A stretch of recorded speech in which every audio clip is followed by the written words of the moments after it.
নমস্কাৰ বন্ধুসকল, ব্ৰেণ্ড আছাম চেনেলত আপোনালোকক পুনৰবাৰ স্বাগতম জনাইছোঁ। আকৌ আহিছোঁ আপোনালোকৰ মাজত নতুন এটা গুৰুত্বপূৰ্ণ ভিডিঅ' লৈ পেলাই।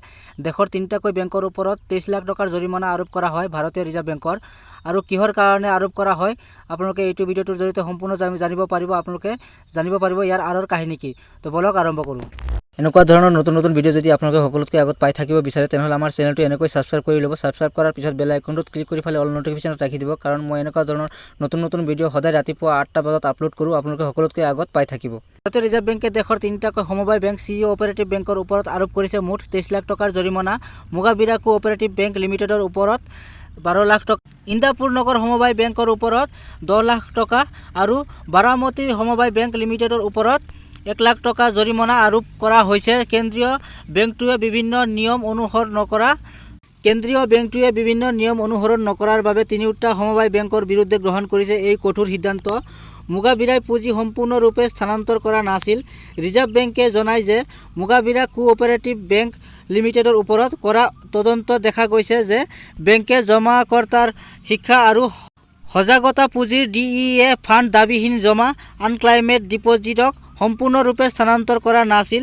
ইয়াৰ উপৰিও সমবায় বেংকটোৱে বছৰি নিকৃষ্ট একাউণ্টবোৰ ইনঅপাৰেটিভ একাউণ্টৰো পৰ্যালোচনা কৰা নাছিল। আনহাতে বেংকটোৱে একাউণ্টৰ বিপদাশংকাৰ শ্ৰেণী বিভাজনৰ বাবে সাময়িক সমীক্ষাৰ কোনো প্ৰণালীও সৃষ্টি কৰা নাই। একে সময়তে কেন্দ্ৰীয় বেংকটোৱে জনায় যে উক্ত সমবায় বেংকটোৰ বহু গ্ৰাহক পোৱা গৈছে, যাৰ বহু ইউনিক গ্ৰাহক পৰিচয় কোড UCICS আছে। আনফালে বহু গ্ৰাহকৰ UCIC একেটা হোৱা দেখা গৈছে।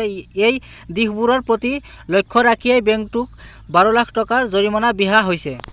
আন 2টা সমবায় বেংকৰ ওপৰতো আৰোপ কৰা হৈছে জৰিমনা। কেন্দ্ৰীয় বেংকৰ মতে ইন্দাপুৰ নগৰ সমবায় বেংকৰ বিত্তীয় স্থিতিৰ পৰিপ্ৰেক্ষিতত দেখা গৈছিল যে বেংকে অসুৰক্ষিত ঋণৰ ওপৰত কোনো সীমা নিৰ্ধাৰণ কৰা নাই। ইয়াৰ উপৰিও এই সমবায় বেংকে একাউণ্টৰ বিপদাশংকা শ্ৰেণীবিভাজনৰ বাবে সাময়িক সমীক্ষাৰ কোনো প্ৰণালী সৃষ্টি কৰা নাই। তদুপৰি বেংকে আন বহু নিয়ম অনুসৰণ কৰা নাছিল। সেয়েহে বেংকটোক 10 লাখ টকাৰ জৰিমনা বিহা হৈছিল। নৰ বাবে সাময়িক সমীক্ষাৰ কোনো প্ৰণালী সৃষ্টি কৰা নাই। তদুপৰি বেংকে আন বহু নিয়ম অনুসৰণ কৰা নাছিল। সেয়েহে বেংকটোক 10 লাখ টকাৰ জৰিমনা বিহা হৈছিল। ইয়াৰ লগতে বাৰামতী সমবায় বেংকৰ এক অনুসন্ধানত দেখা গৈছে যে বেংকটোৱে 20খন আন্তঃ বেংক বিপদাশংকাৰ সীমা অতিক্ৰম কৰিছে। সেয়েহে বেংকটোক 1 লাখ টকা জৰিমনা বিহা হৈছে।